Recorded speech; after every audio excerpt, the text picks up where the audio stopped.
and let me speak to important... Hey guys, my dad is delivering his final speech for the White House in the Oval Office. Let's listen because this is his farewell address. A ceasefire and a hostage deal has been reached by Israel and Hamas, the elements of which I laid out in great detail in May of this year. This plan was developed and negotiated by my team and will be largely implemented by the incoming administration. That's why I told my team to keep the incoming administration fully informed, because that's how it should be, working together as Americans. This will be my final address to you from the American people, from the Oval Office, from this desk as president. And I've been thinking a lot about who we are, and maybe more importantly, who we should be. Long ago, in New York Harbor, an iron worker installed beam after beam, day after day. He was joined by steel workers, stonemasons, engineers. They built not just a single structure, but a beacon of freedom. The very idea of America was so big, we felt the entire world needed to see. The Statue of Liberty, a gift from France after our Civil War. Like the very idea of America, it was built not by one person, but by many people, from every background and from around the world. Like America, the Statue of Liberty is not standing still. Her foot literally steps forward atop a broken chain of human bondage. She's on the march, and she literally moves. She was built to sway back and forth to withstand the fury of stormy weather, to stand the test of time because storms are always coming. She sways a few inches, but she never falls into the current below. An engineering marvel. The Statue of Liberty is also an enduring symbol of the soul of our nation. A soul shaped by forces that bring us together and by forces that pull us apart. And yet through good times and tough times, we've withstood it all. A nation of pioneers and explorers, of dreamers and doers, of ancestors native to this land, of ancestors who came by force, a nation of immigrants who came to build a better life, a nation holding the torch of the most powerful idea ever in the history of the world, that all of us are created equal, that all of us deserve to be treated with dignity, justice, and fairness, that democracy must defend and be defined and be imposed, moved in every way possible. Our rights, our freedoms, our dreams. But we know the idea of America, our institution, our people, our values that uphold it are constantly being tested. Ongoing debates about power and the exercise of power. But whether we lead by the example of our power or the power of our example, whether we show the courage to stand up to the abuse of power or we yield to it. After 50 years at the center of all of this, I know that believing in the idea of America means respecting the institutions that govern a free society. The presidency, the Congress, the courts, a free and independent press. Institutions that are rooted, they just might not reflect the timeless words, but they echo the words of the Declaration of Independence. We hold these truths to be self-evident. Rooted in the timeless words of the Constitution, we the people. We the people. Our system of separation of powers, checks and balances. It may not be perfect, but it's maintained our democracy for nearly 250 years, longer than any other nation in history that's ever tried such a bold experiment. In the past 4 years, our democracy is held strong, and every day I've kept my commitment to be president for all Americans through one of the toughest periods in our nation's history. I've had a great partner in Vice President Kamala Harris. It's been the honor of my life to see the resilience of essential workers getting us through a once-in-a-century pandemic. The heroism of service members and first responders keeping us safe. The determination of advocates standing up for our rights and our freedoms instead of losing their jobs to an economic crisis that we inherited, millions of Americans now have the dignity of work. Millions of entrepreneurs and companies creating new businesses and industries, hiring American workers, using American products. And together, we've launched a new era of American possibilities. One of the greatest modernizations of infrastructure in our entire history. From new roads, bridges, clean water, affordable high-speed internet for every American. We invented the semiconductor, smaller than the tip of my little finger, and now is bringing those chip factories and those jobs back to America where they belong, creating thousands of jobs. Finally, giving Medicare the power to negotiate lower prescription drug prices for millions of seniors. And finally, doing something to protect our children and our families by passing the most significant gun safety law in 30 years and bringing violent crime to a 50-year low, meeting our sacred obligation to over 1 million veterans so far who are exposed to toxic materials, and to their families, providing medical care and education benefits and more for their families. You know, it will take time to feel the full impact of all we've done together. But the seeds are planted, and they'll grow and they'll bloom for decades to come. At home, we've created nearly 17 million new jobs, more than any other single administration in a single term. More people have health care than ever before. And overseas, we strengthened NATO. Ukraine is still free.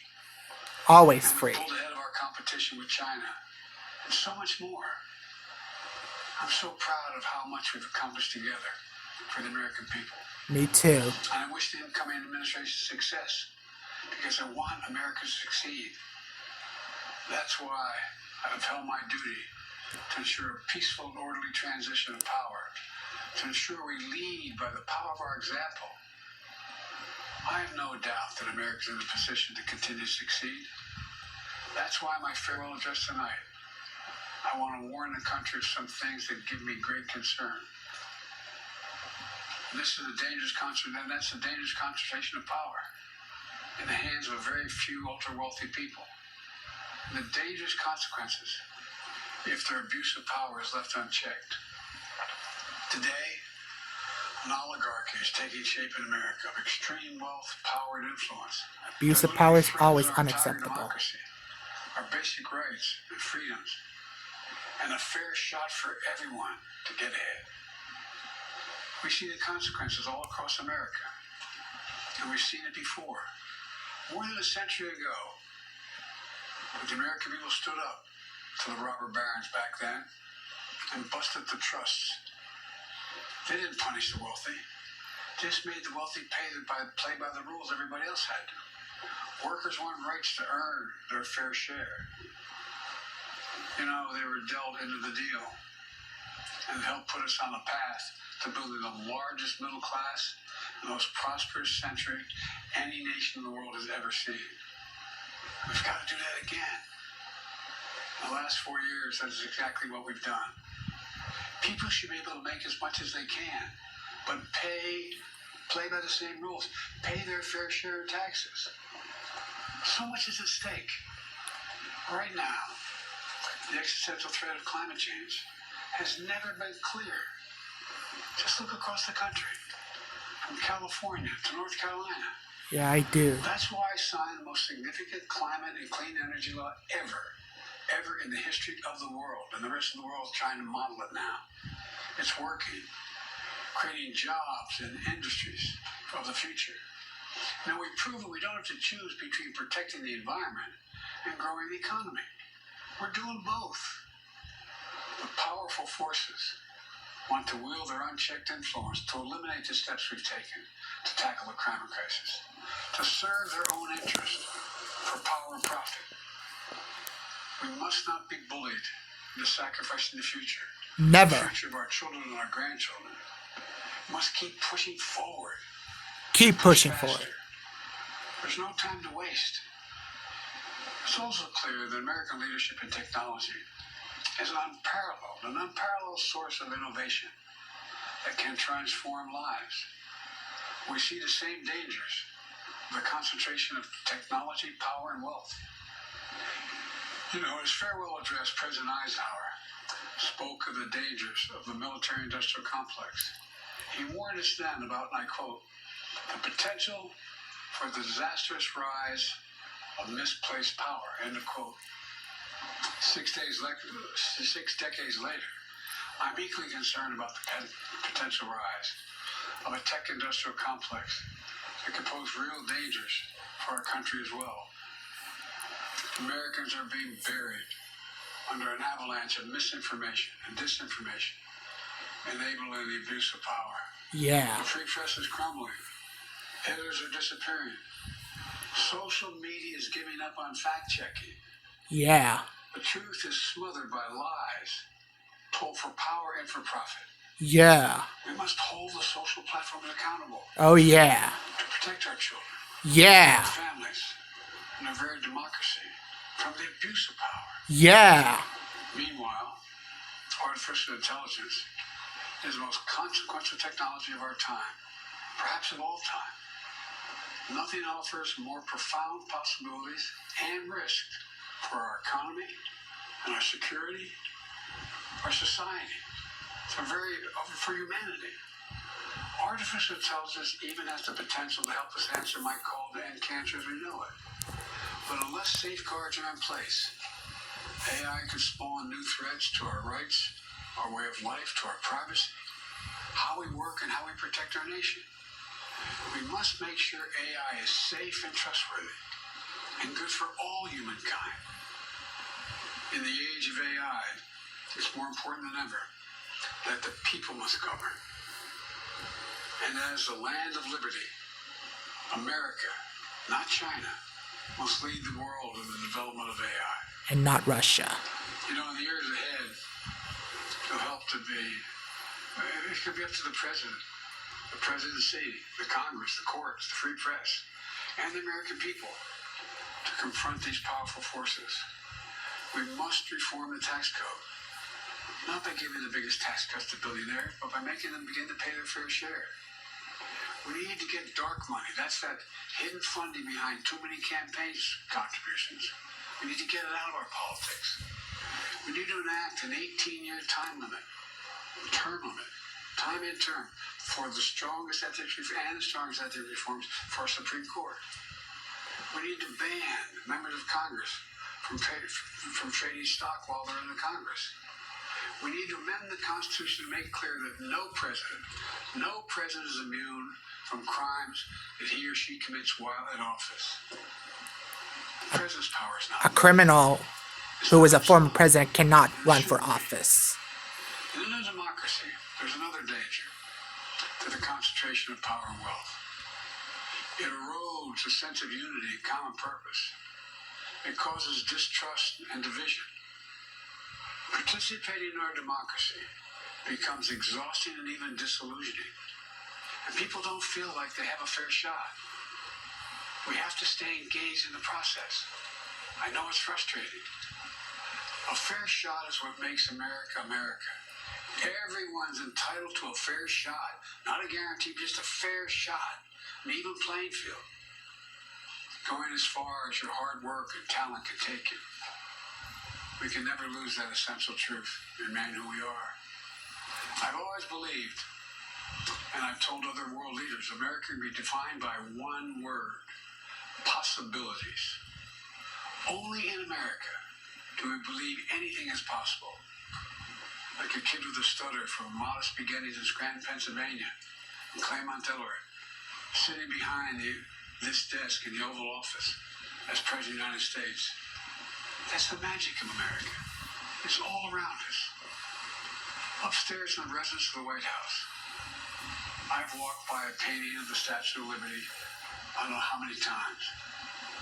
In the painting, there's several workers climbing on the outstretched arm of the statue that holds the torch. It reminds me every day I pass it of the story and soul of our nation and the power of the American people. There's a story of a veteran. This is a veteran, the son of an immigrant, whose job was to climb that torch and polish the amber panes so rays of light can reach out as far as possible. He was known as the keeper of the flame. He once said of the Statue of Liberty, quote, speaks a silent universal language, one of hope, that anyone who seeks and speaks freedom can understand. Yes, we swayed back and forth to withstand the fury of the storm, to stand the test of time. A constant struggle, a short distance between peril and possibility. But what I believe is the America of our dreams is always closer than we think. It's up to us to make our dreams come true. Let me close by stating my gratitude to so many people, to the members of my administration, as well as public service and first responders across the country and around the world. And my camera's about to be off, everyone. Stepping up to serve. If you guys like this video, please make sure you subscribe, drop a like, and comment below, and make sure you also follow me on X, Facebook, and DeviantArt. And turn on notifications so you never miss my new video, and I'll let you enjoy this. And until my camera goes off on its own. See you soon, everyone. She and Doug have become like family. And to me, family's everything. My deepest appreciation to our amazing First Lady who's with me in the Oval today. For our entire family. You're the love of my life and the life of my love. My eternal thanks to you, the American people. Ooh. After 50 years of public service, I give you my word. I still believe in the idea